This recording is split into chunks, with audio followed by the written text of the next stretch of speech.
right, well, welcome to the Inspire Me seminar today. I do have the sign-up sheet here up front. I'm going to pass it around, make sure you get your name on here.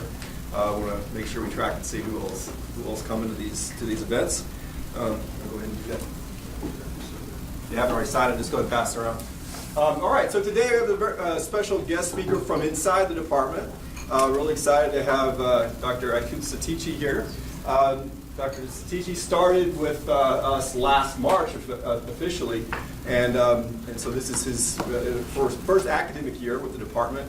And prior to that, he was he got his PhD at the University of Texas in Dallas, and then he went to the MIT Robotics Lab for a postdoc experience there. And all this in robotics. So today he's going to be talking a little bit about his work in robotics, particularly how it relates to a class that will be taught next spring in robotics and automated systems that we're going to be co-listing with the electrical engineering department.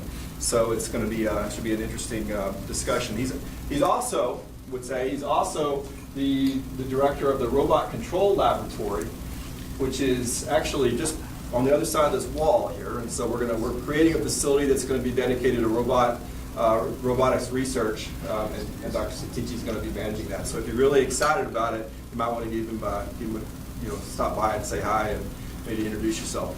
So anyway, without further ado, I'm going to turn the floor over to Dr. Satici. Thank you. All right.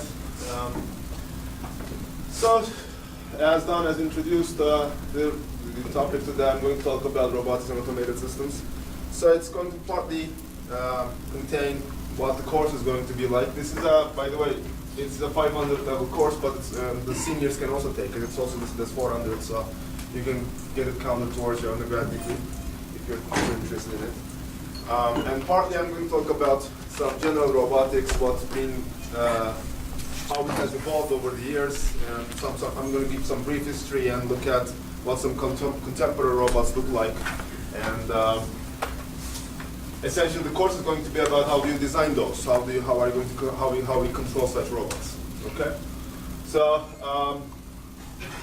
this might be familiar to some of you. This is the face portrait of the simplest robot imaginable. That's a planar pendulum without any damping, and you can see that it has a periodic orbit around the equilibrium point. That's a downward equilibrium point.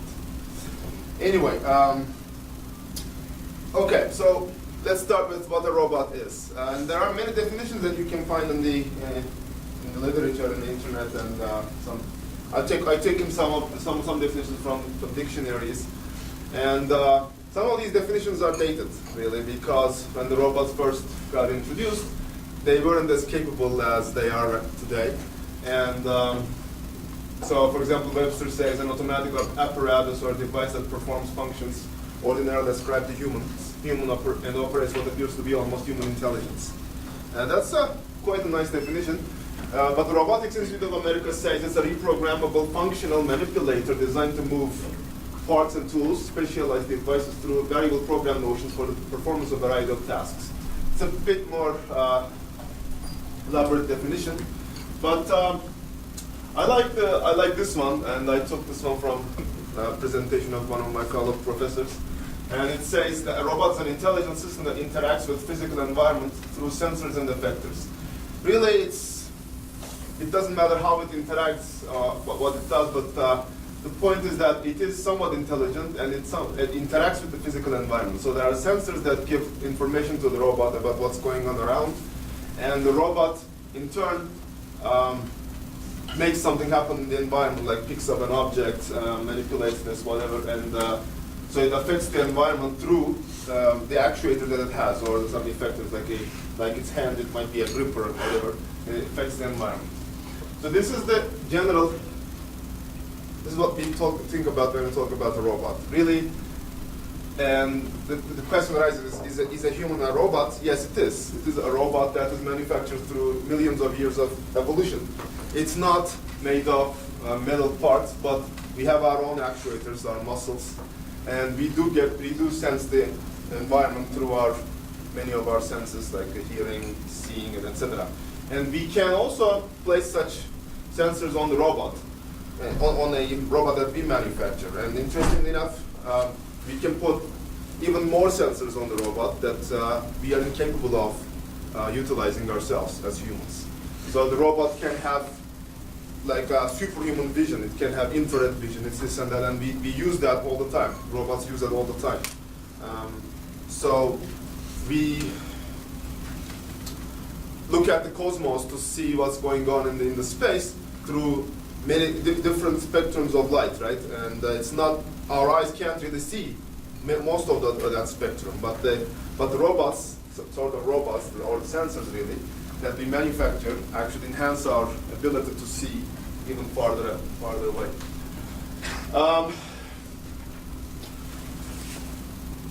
So the thing is, this really doesn't diminish the value of human, because essentially robotics is a quite difficult subject, and when you understand what the difficulties are, we appreciate more how amazing the evolution has been to develop our bodies, like these mechanisms to actually make the genes that are inside us survive. It's a selection of the genes, really. What humans are just machines that make the genes that are inside us survive. And we understand, when we study robotics, how amazing it has been, the evolution has been, to actually accomplish this goal. Let's talk briefly about the history of robots. So the word robot essentially is a Czech word. It comes from robotnik, and it means worker or servant. And this was first, I think, presented in a play by Karel Čapek in 1920. Then many of us know the Asimov's rules for robots, and that comes from a science fiction novel that was published by Asimov in the 1940s. And I did not list those like axioms of robotics here because they are somewhat flawed, and they can't really guarantee that we will be safe from robots. So, and people have found loopholes in those axioms essentially. But they are a good starting point. They're a good starting point. So, of course, the history of robots starts with the Industrial Revolution, really, and we started to make these machines that help us do automation, like machines, the quick return mechanisms, and that I'm explaining in my course right now, ME380, where people started to make these machines so that manufacturing parts becomes more and more efficient, and humans, they're manufactured much faster than with the bare hands of humans. But so we have mechanical looms, cranes come up in 1892. Incidentally, 1892 is when Lyapunov published this paper, Lyapunov Stability, and to essentially we use every day today to determine the stability of nonlinear systems. And there is an interesting story there. In 1892, Lyapunov publishes his result in Russian, and the scientists in America are not aware of this until 1950s and 60s. And it's a very powerful result, but in America at MIT and such, many other places really, people are using frequency-based methods. You might have seen frequency-based methods in your differential equations class, like the Laplace transform. But those are very powerful methods too, but Lyapunov's method becomes known to the American scientists in the 1960s when it gets translated to English. And right now we use it every day, Lyapunov stability. So anyway, so apart from that, World War II has been a time when robotics also was advanced quite a lot. Anyway, so one of the biggest thrusts in robotics was the advent of computers, really. And the first large-scale electronic computer came in 1946, and both MIT and UPenn had their own large-scale electronic computers. Numerically controlled machine tools, the ones that you use today, the CNCs and such, the first examples of those came in 1952. And the first industrial robot that you see here is, I forget the name. But this is the first industrial robot. It came in 1962. And it's just a for pick and place kind of task that was used for. And proceeding further, we now, people try to actually mimic locomotion, human locomotion with robots. And this is an example of a passive walker. But the first example that came in 1967, and really humanoids that we are essentially, many of the scientists, robotic scientists are obsessed with today, actually started to appear in the 1990s. And this is an example of a humanoid kind of robot that walks passively. This one here. This is a schematic diagram of it. Essentially, there are some ranges of this gamma, which is essentially the slope on which this two-legged robot is supposed to walk on. And under the action of gravity, it turns out that this is just a pendulum connected with another pendulum, okay? If you just let it go, it's going to walk passively. You don't have to apply any force, any torques at all. And of course, you need to start it at a certain initial condition, but that initial condition, there's a basin of attraction for the initial condition, which is going to essentially asymptotically stabilize to a periodic walking orbit. And that is very interesting because I think a couple of weeks ago, Professor Spong came in and talked about this.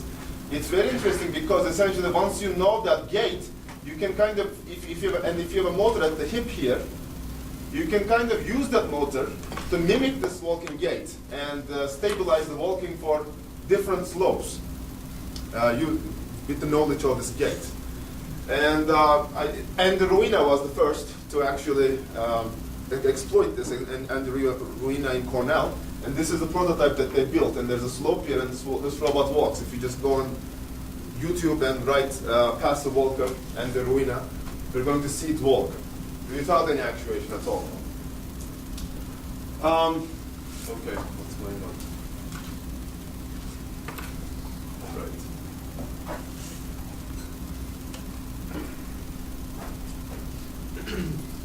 And now this is going to play. Here. So nowadays we have much more complicated robots that actually not only walk but run, and it really runs like humans do. If you see Asimo, you might have seen Asimo from Japan. They do this thing called zero moment point kind of idea to walk. Essentially, the robot bends his knees and essentially puts the center of pressure in the polygon that is created by its feet. So that's called a quasi-dynamic walking, I believe, which essentially says that is statically stable. If a robot stays like this, it's not going to fall down because central pressure is exactly in the polygon contained in the polygon created by its feet. But what humans do is what's called a dynamic walking. Essentially, when we are walking, if we just stop, we are not stable. We're going to fall down. And the only reason we are stable walking periodically is because this is a dynamically stable motion. And the problem with dynamically stable motion is that it is really hard to create. Mathematically, the question is much harder than statically stable walking. But computers have advanced, and we have professors have used techniques from mathematics to come up with ingenious ideas. And this is the first robot that was able to run dynamically, meaning that dynamically stable running. And it was from Michigan, University of Michigan, Ann Arbor. And Jesse Grizzle was the professor leading this team. So this is Mabel. And the mathematical results here only work in 2 dimensions, the sagittal plane. So they are stabilizing the other planes using this rod here. But in terms of the sagittal plane, which is the plane on which this robot is walking, this plane, sagittal plane, it is totally a miracle, really. It's not a miracle, but it's math and computers essentially working to stabilize this robot, this running gait. And you can see there is no feet here.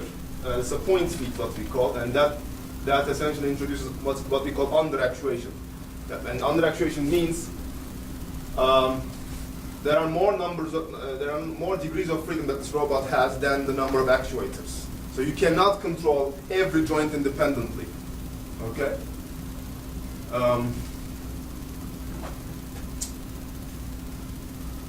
Yeah.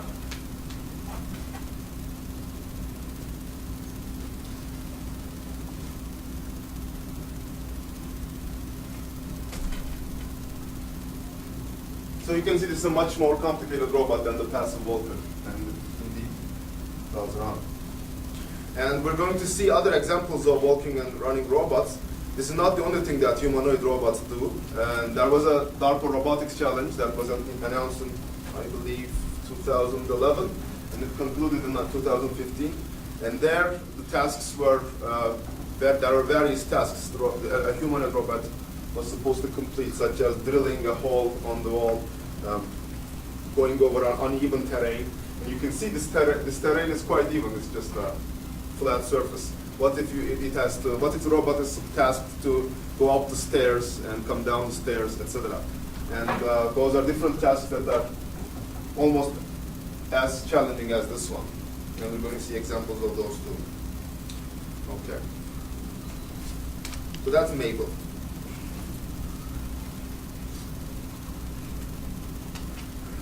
Okay, so that's briefly the history of robotics. And so what if we want to design our own robot and we want to build a robot like that, or maybe an industrial robot? It doesn't really matter. The theory behind it is almost the same. Now, and the anatomy of a robot consists of most of these components that I've listed here. The first thing is the mechanical linkage, which is essentially the subject of ME380. You learn how to design linkages and how to analyze the kinematics and dynamics of linkages and simulate them, etc. Right? But on top of that, we need to pick our actuators in order to actuate these linkages, obviously. And if you don't want to direct actuate them, you need to design transmissions to kind of convert linear motion to rotary motion or vice versa. Of course, the robot also has to be equipped with sensors in order to understand what's going on in its environment. And the choice of sensors are important too.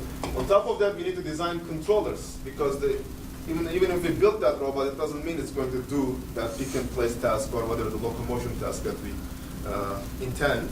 We need nice and robust controllers. Robust means that even though there are disturbances coming into the robot from the environment, it performs exactly how we, maybe not exactly, but very close to how we intend it to perform. And a user interface for industrial robots is very important, for example, because typically it's not the professor or the graduate students that will use this robot. It is going to be used in a factory, and it should be simple for the operators over there to effectively use. And power conversion units are important, obviously, because we want to essentially, there are different robots, obviously, but there are, maybe we're going to use electric motors to power this unit. How are you going to essentially turn the electrical energy to mechanical energy, etc.? And that's contained in the power conversion unit. Okay. Okay, so let's briefly go over these basic components of a robot. So when I say manipulated linkage, I mean a set of rigid links connected by joints. And joints are typically for a robot, the joints are typically rotary or sliding. They're mostly simple. There are examples of other joints, obviously, that are used in robotics. I'm going to show you some. But many industrial robots are just created by just a revolute joint that rotates around a certain axis, and a prismatic or a sliding joint that slides about an axis again, or along an axis. So we call the last link, or the most distal link, the end effector, like my hand. This is my end effector. I use this to grasp something, because that essentially is the last link that interacts with the environment. So sometimes we mount something on the end effector, and you might call that end effector too, but that's okay. And again, as I said, this is the ME380 class. And if you take this, if you take and pass this class, you essentially should know almost everything about manipulated linkages. So here are some examples. This is the Psycho RT33 robot. This has a spherical workspace, and you can see over here a schematic diagram of it. It has a wrist here that can roll and pitch. And over there, there's a shoulder, here's a base, here's a shoulder, here's another shoulder, and there's a base, obviously, and it can rotate. Essentially, it can reach any point in the sphere. That's the point of this robot. But there are different robots. For example, this is the Stanford arm. This one has a rotary joint over here, another rotary joint here, a prismatic joint here, sliding joint you can see. And here is its end effector axis, 4, 6, and 5. 4, 5, and 6. There's a 6 degree of freedom robotic arm. This is a SCARA manipulator. This is an assembly. This was intended to be used in assembly. And this is a cylindrical workspace. Essentially, it can reach a cylinder here, every point in a cylinder here. So you can see there's a prismatic joint here. And there are 3 rotary joints over here, there, and there. So it can reach any point in the cylinder. So yeah, those are some examples of linkages. I spoke a little bit about actuators. We typically have linear or rotary actuators, and these actuators come in different flavors. You can have electric motors powering your motor, your robot, or hydraulic or pneumatic motors. Each one has advantages and disadvantages. Typically, electric motors are low power. They can't really take a lot of load unless you put a lot of gearing and etc. And gearing has its own problems like backlash and this and that. On the other hand, hydraulic and pneumatic actuators actually are can generate a lot of power, but hydraulic actuators typically leak, so that's its own problem. So, I mean, you need to choose these, obviously, depending on the application. And if you want rotary motion and have a linear actuator, then you can use transmissions, or if you want to, for example, if you have a robotic arm and you don't want to put the actuator at the distal links because that's going to increase your inertia, that's going to make it harder to control, you want to put it to the base, and you can use some sort of transmission elements to actually transmit that power that you generate at the base to that link. So, anyway, so here are some actuators. This is a brushless DC motor, which is the norm right these days. People don't use the brush DC motor anymore because these are more efficient. Here's an example of a Maxon EC motor, and this is the schematic schematic of this. Here's an example of a hydraulic motor and a pneumatic cylinder.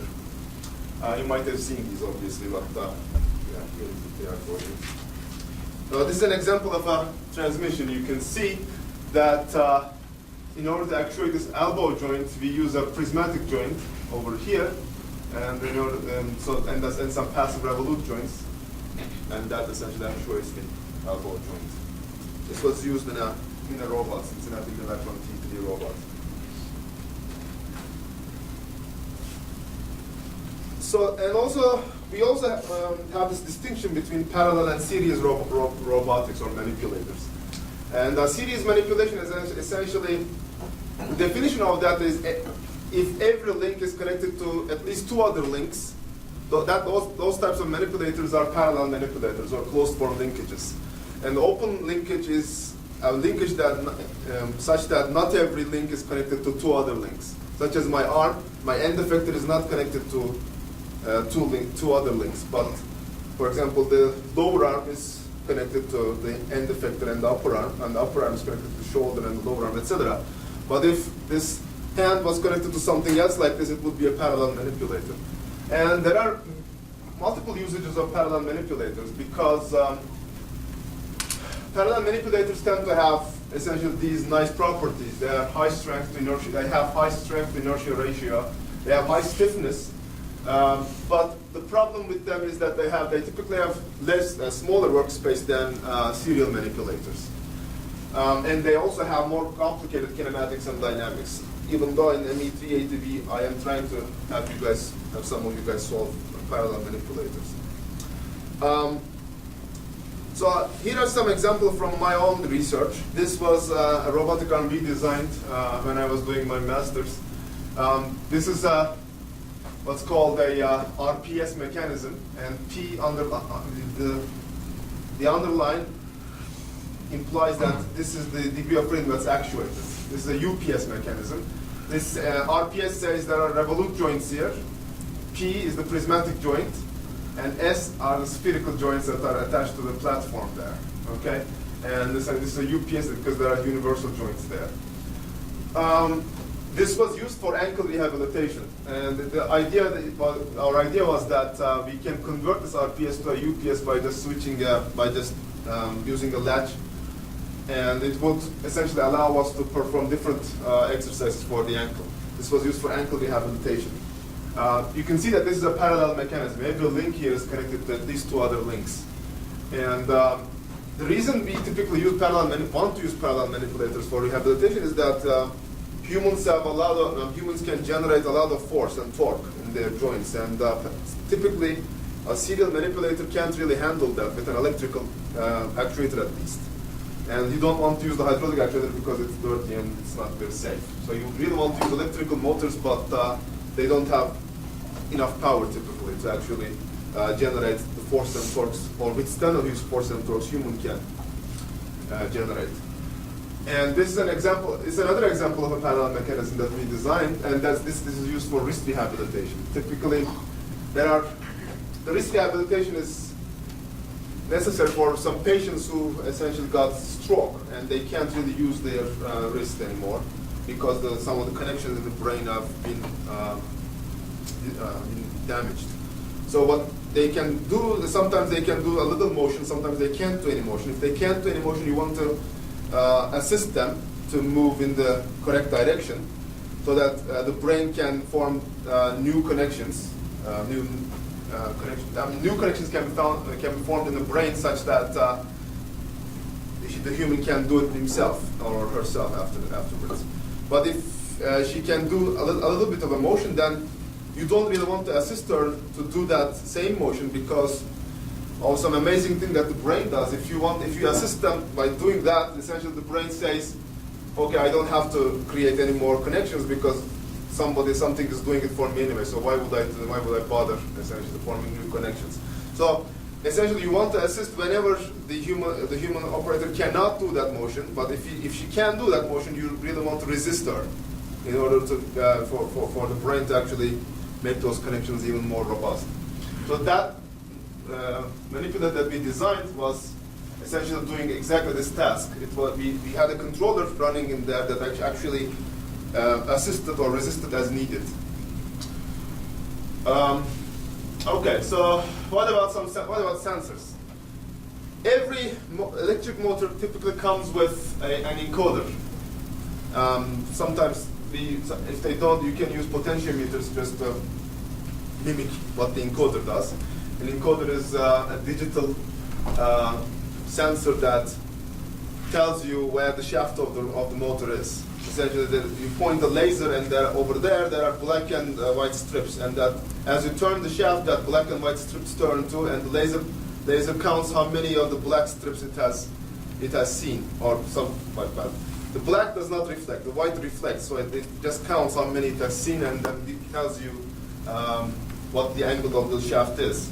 A potentiometer, on the other hand, is an analog signal. The noise from encoder comes from the fact that you discretize the circle, and from the potentiometer it comes from the fact that it's an analog signal.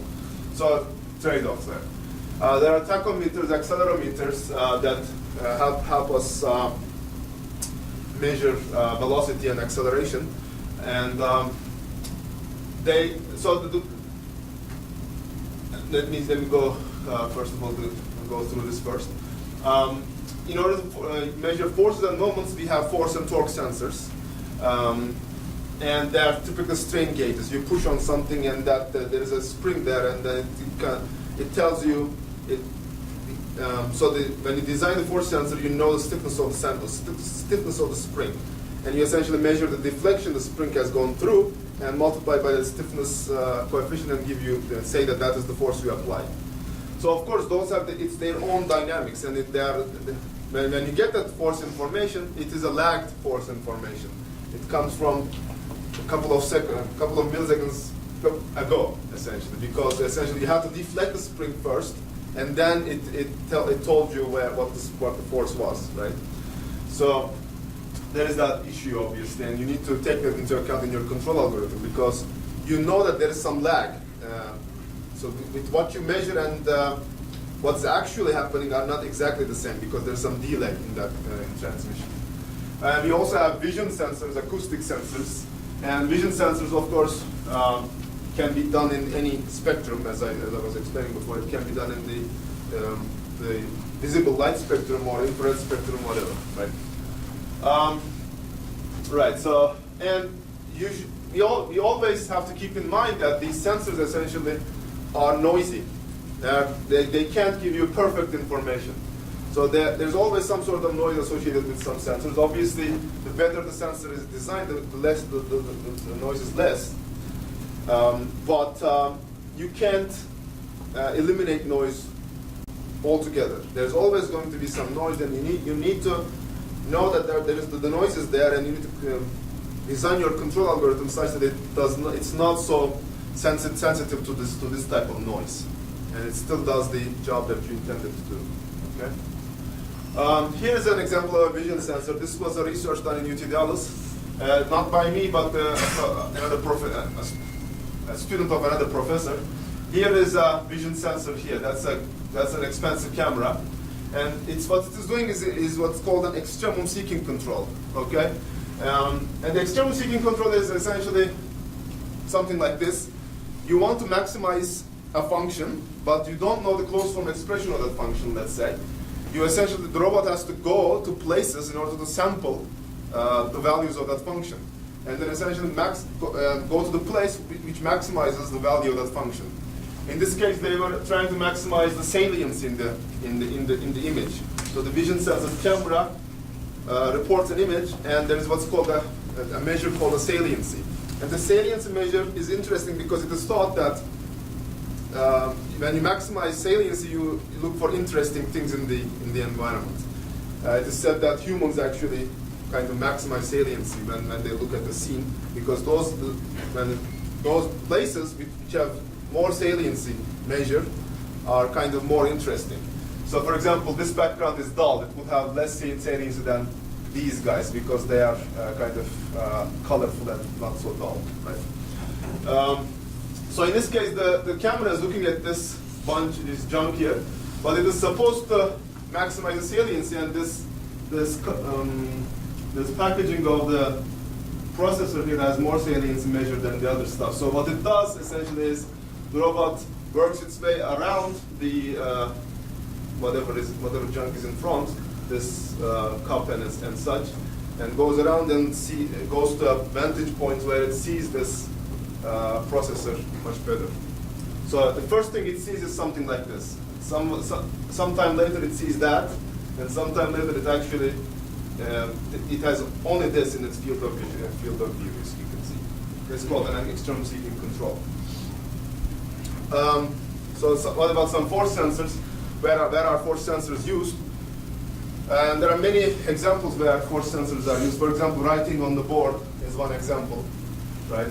When I write over here, I'm essentially using some of my sensors in my finger essentially tells me that I'm in contact with the board, and I'm not pushing too hard, or I'm not pushing at all, because in that case I wouldn't be writing at all, right? And when I do this, essentially I should be controlling the force along the direction orthogonal to the board or perpendicular to the board, but I should also control my arm so that it pursues some prescribed path, right? It essentially follows a prescribed path. So if I want to write, for example, robot, I need to push in this direction, but I also need to control my end effector such that it goes to a certain motion in that direction. So you need to specify these tasks, and these are specified by essentially some desired velocities and desired forces. For example, in this case, if you want the robot to move this block over here, just like the writing on the board really, you need the non-zero force along the ZT axis, this axis, and zero torques about the XT and YT axes, because otherwise it would actually rotate the block, right? You don't want that. But you want a non-zero velocity along the XT axis because you want it to slide the block, just like I was writing on the board and such. So this is essentially a specification of the task, and you then go and design a controller that's going to actually perform this task. And you can see, in order to do this task, you need a force sensor at the end effector here, something like this, like a strain gauge, right? Okay, so what about the controller?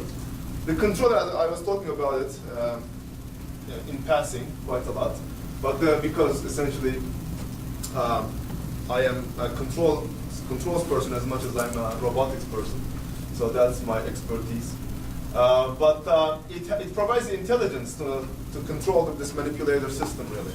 And it consists of a CPU, a memory, and essentially everything comes together there. So all the information comes from the sensors, goes to this brain, which computes the torques that you need to apply to the actuators and sends that signal out. That's the controller. And there are low-level controllers and high-level controllers. Low-level controllers typically stabilize the robot, right? If you don't want the robot to just drop down like this, you want to stabilize the robot. But there might be high-level tasks that you might want to achieve. For example, navigate your way around this class, right? And the controller, the low-level controller is not tasked to do that. The low-level controller is tasked to, for example, when the high-level controller says, follow this path, the low-level controller takes over and essentially commands the joint such that it actually follows that path.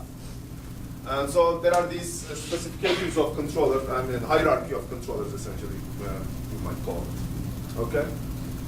The user interface, as I was talking about, is there for the human operator so that it has a nice interface to the human operator if the human operator is not experienced enough, etc. Okay? So here's an example. Here's a robot that we built at MIT.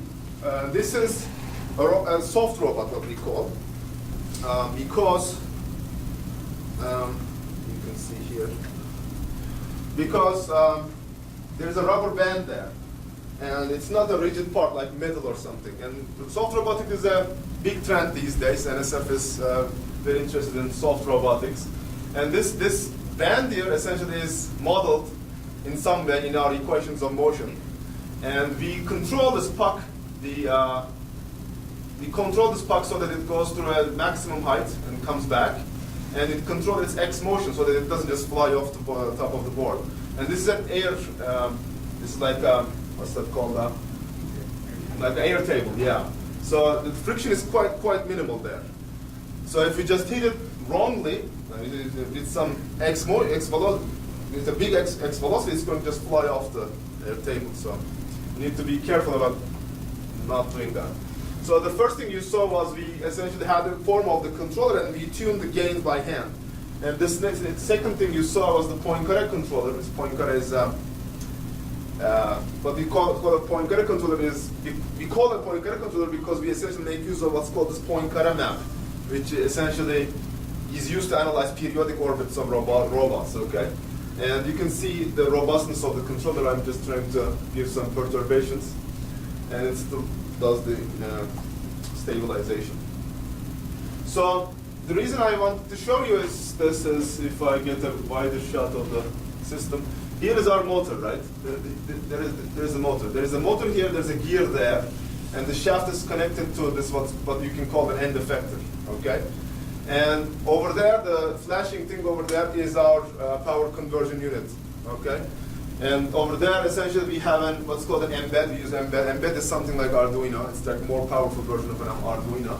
It takes the commands that is sent from the computer. That computer sends it the control signals, and takes them and converts it to voltage, and sends it to this motor. So the motor essentially turns with that desired voltage, right? And the sensor that we use here, you don't see it here, but the table has like these rods on top of which there are cameras. There are 6 cameras, and cameras essentially look at this puck. On the puck there are some reflectors, infrared reflectors. You can't really see it, but there are reflectors on the puck. And it transmits that information back to the computer, which then takes that information and creates the control signals and repeats this, okay? And the important thing about this research was that how do you model this continuum material, right? You don't want to really go and solve the partial differential equations because they're very expensive. So you can't really solve that in real time to create your control signal. So there is some sort of a simplification that is justified in the paper with some theoretical calculations, obviously. But okay, here's a better shot of the motor and the camera here. You can see the camera there. And, anyway. Okay. Let's go back. Okay, let's talk about some new applications of robotics, and I'm going to end with some applications, give you some new applications. So, since we went to the moon, obviously, space has been a big part of research, and NASA is the leading research organization of that, obviously. We send some equipment in orbit around the Earth, and they need maintenance and this and that, and obviously. And one idea is to use robots to actually do the maintenance instead of sending humans up there. So you essentially have a robotic arm that's attached to this capsule here. That's in this case, I'm not sure what this is actually. But there are telescopes up there, and you essentially want to do the maintenance of those telescopes with robotic arms. Okay, and you essentially put a robotic arm here and control it from the Earth. You essentially say, okay, do that sort of a motion. And with teleoperation, the robot does exactly what you ask it to do. Okay, and here's an example of that being done on Earth, obviously. So here's a human operator that wears what's called a master robot, and there is a slave robot. So whatever the human operator does here essentially gets sensed by the sensors and reflected to the slave robot, and it does the same thing over there. Okay, that's called teleoperation, and is used in space robotics quite a bit. There's obviously a lot of work in virtual reality. So what you can do is the master can be a virtual reality, and you could be wearing this robot arm as a slave, and whatever forces goes on there in the virtual reality can get reflected to you. And some gaming consoles actually have this, but they only give you visual feedback. They could also give you force feedback if you wore this exoskeleton, right? Because if you wore this exoskeleton, essentially the robot can use its actuators to impose the force on you that you would actually feel in that virtual reality scenario. Okay? And medical robots is a big thing these days because if a person is injured, then he needs, or he or she needs quite a bit of rehabilitation before it can regain the range of motion and strength. So a robot is an ideal machine to do this because it can do this repetitive task millions of times without it doesn't have the time constraints or anything as a therapist would have if you went to a medical facility or anything like that. So you can use them at home in your own leisure time, right? And there's another place where medical robotics is used where they make an incision in your body and just put these little robotic arms inside of you and just manipulate it outside with, again, a teleoperation, and it would do that, the same thing in your body. So it's like a minimally invasive surgery kind of idea. So this is another use of medical robotics, this and that, essentially. If you have a person who's lost part of his or her leg or arm, then you can use prosthesis. And essentially this robot has actuators so that it essentially stabilizes your walking. When you walk with this, and you don't have, and the patient doesn't have his or her leg, obviously, this robotic manipulator, this prosthesis actually stabilizes your gait, and it knows the gait that you're trying to use. And this is a really big ongoing research, and it wasn't working until like 2-3 years ago, and now it's quite good. It's actually very good. And here's an example for that. This is a bit easier because this is kind of intrinsically stable. There is no gravity acting that destabilizes your motion. But over there is gravity acting on you, and if this robot fails to do this control properly, the person is going to fall down, obviously. So, and there are other applications, some military applications with unmanned vehicle surveillance and demining operations. And you can see here demining, so that if there are mines over there, you can deploy some robotic agents to actually get rid of all those mines instead of humans walking in there. But yeah, let's just briefly talk about DARPA robotics, that I hinted at the beginning. So this was in 2011, I believe, DARPA announced this, and the idea was to have robots go into dangerous places instead of the humans and do some rescue operations. Right, so the robot would have to go in, then drill a hole, turn a valve, go over an uneven terrain, come down, go up the stairs, drive a vehicle. Of course, so the robot was allowed to be commanded by a human from afar, but the communication was really bad. Essentially, you couldn't just give fast signals to the robot. You would have like 96 baud rate or something like that, very slow communication. Okay, so you can't really just tell the robot to do exactly everything. You can just say, give it high level commands, like say, go there, do this, turn the valve, etc. This kind of commands. And the robot would have to do it by itself. Would have to be smart enough to do that. So it would need better controls than was the state of the art then. That was standard art then, etc. Okay, so let's see. Yeah, MIT participated in this. I think was the runner-up, and here's a video for that. Do I have sound here?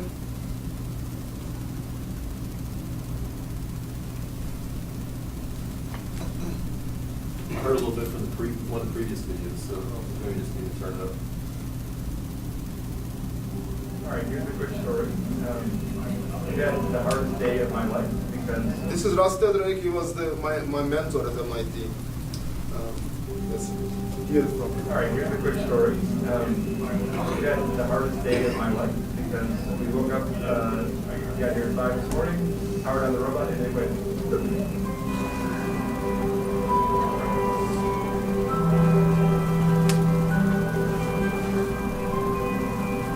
Turns out we overheated the power huge brick inside the robot because the coolant line had cut on. We basically melted most of our robot. We spent the next, 6 to 8 hours fixing that in various ways. First, we replaced the power distribution board, replaced the uploader, which are the very heart of the robot. And then once we got the thing booted, we realized that the heat had also damaged the CMOS on the main reception computers. And then once we got the computers to boot, the disks had been fragmented badly, so we had to repair our disks.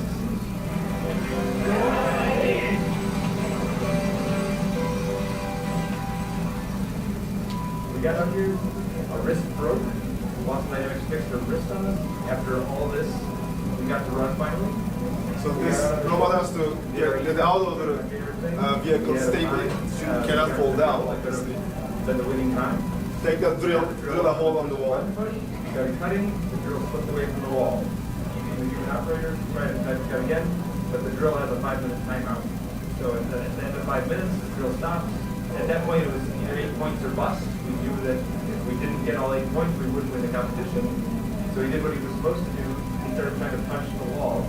It wasn't close enough to fall. They ultimately knocked the robot over. And he had to go out and we could only do then our favorite tasks at the end, which were the terrain. Going over an uneven terrain. Like walking robots around where I found our chance to shine at the end. Going over the stairs. One little drill slip away from potentially winning the whole competition. I think we got to show the world that robots based very much on autonomy was capable of competing with the very best robots in the whole world. Different kinds of robots you see here.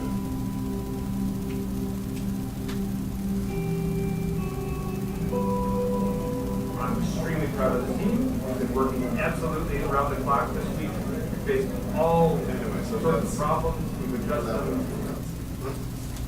All right, that's the end of my presentation. Thank you for coming.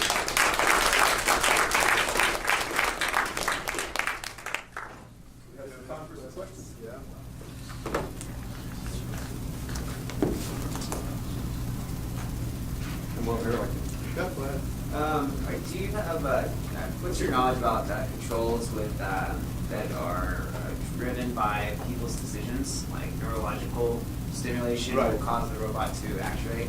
Yeah, there are research going on that too. So like EEG signals and stuff like that, I believe. So there are different levels of that. Some people essentially put sensors on your body and try to get. So when you want to move your arm, essentially you get a signal over here and then try to read that signal. That's one level, and then try to mimic that on the robot is one way of doing that. Another way of doing that is essentially they put something on your brain, and it essentially scans your brain, what signals you get in your brain, like electrical signals. And that's another way of trying to do that. Of course, both have their difficulties associated with it. Essentially, when you put something on the brain, you can't really penetrate deep enough. You can only see the signals that are on kind of the surface of your brain. They can still do a lot of amazing things with that, but yes, that research is ongoing and interesting research as well. So they are called human-in-the-loop controllers, essentially. So you put the human in the loop so that human gives some signals, and they are trying to get that signal automatically without you actually making a decision and driving the robot with a master robot, and then try the slave robot. There's another dimension to that, essentially, and I didn't talk about that in this presentation, but it's artificial intelligence. And over there, we try to do away with the human after all, and just let the robot decide what it wants to do. And that's been a booming area, artificial intelligence, because essentially computational stuff has capabilities have increased, and yeah, it's doing really well. For example, autonomous robots, autonomous vehicles, self-driving cars use artificial intelligence quite a bit. For example, when you're going in an intersection, which car when should you actually get into the actual driveway? When should you wait? What sort of safety conditions you should decide? All these things are decided by artificial intelligence or machine learning. Yep. So I could obviously in robotics, like what we saw in that last thing with the DARPA challenge, you've got mechanical engineers, you've got electrical engineers, Right. you've got computer scientists, and they're working together. So in your experience, what for the benefit of the students, what characteristics of those people in those disciplines make them able to work with each other? What do you need to look for in them? Right. So indeed, as John has a great point here, in robotics, many disciplines come together. Mechanical engineering is necessary, obviously, to design these parts and design the transmissions, take the actuators, solve the kinematics, this and that, many things. Computer science comes in. Then you want to perform a controller and come up with a controller, and you want to implement it essentially very, very efficiently so that you can run this control loop very fast. Typically, in these robots, the control loop runs like at 1 kilohertz or maybe a 500 hertz. That means that you have to compute that control signal 500 times a second at least. You need to have these. Whatever algorithm you have to make it run very efficiently. That's where the CS part comes in. And electrical engineers also, of course, there's all this robot, the robot that MIT uses here comes from Boston Dynamics. It's called Atlas, and it uses electrical motors. And there's all sorts of circuits obviously going on in there, and then there's a lot of signal processing that you have to do to clean up the signal that you read from the sensors and use it in your control signal. So all these things are part of electrical engineering, and then the electrical engineers need to do this properly. So the team at MIT, and I know many of those guys, they come from diverse backgrounds too. Some of them are mechanical engineers, most of them are computer science, computer engineers. There's a guy that comes from physics, for example, and he knows quite. I mean, he learned all sorts of engineering as he's doing his PhD there. But indeed, I mean, it's a joint effort, and in order to get this robot to run, it takes all these expertise. Go ahead. In the process, when the design is created, do you just get like a general idea, or do you like design that robot there and then you connect the sections and then these off? Or? Right. I mean, it depends. This question also, of course, depends on what you're trying to do. I mean, if you're trying to just pick and place apart from here to there, you don't need a humanoid. The humanoid is there to kind of do this sort of tasks where there's an unstructured environment, right? So when the robots first were being used, they were being used in structured environment. Essentially, everything was guaranteed that to lie there. For example, a part would come, the robot would take that part, take it and put it over there. It's very structured environment. In this case, on the other hand, you have a very unstructured environment. You go outside, you have a wall over there, and you need to take that drill from here and then put it, actually drill a hole on the wall, etc.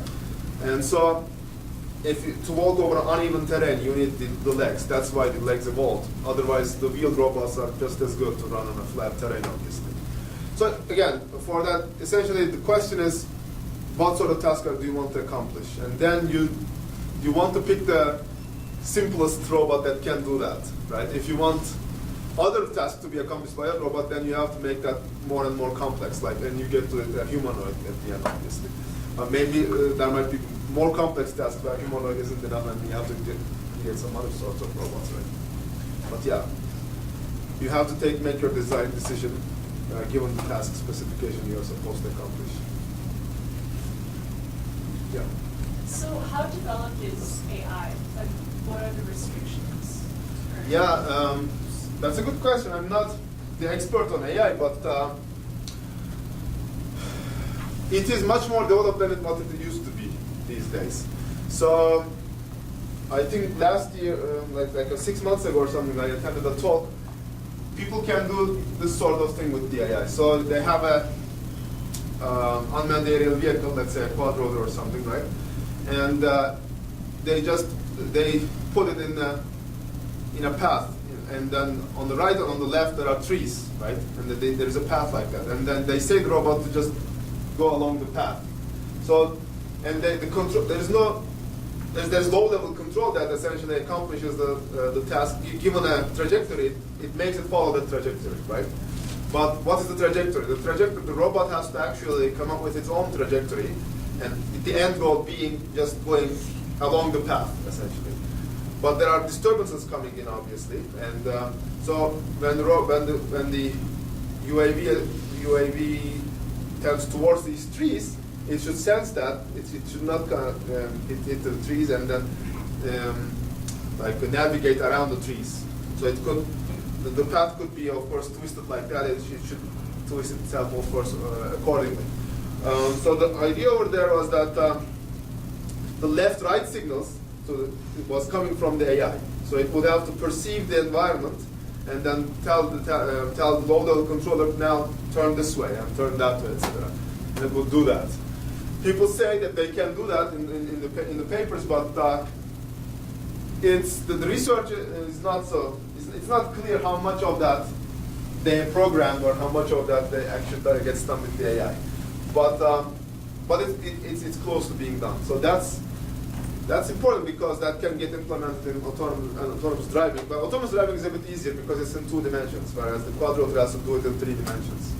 But still, that's the extent of AI.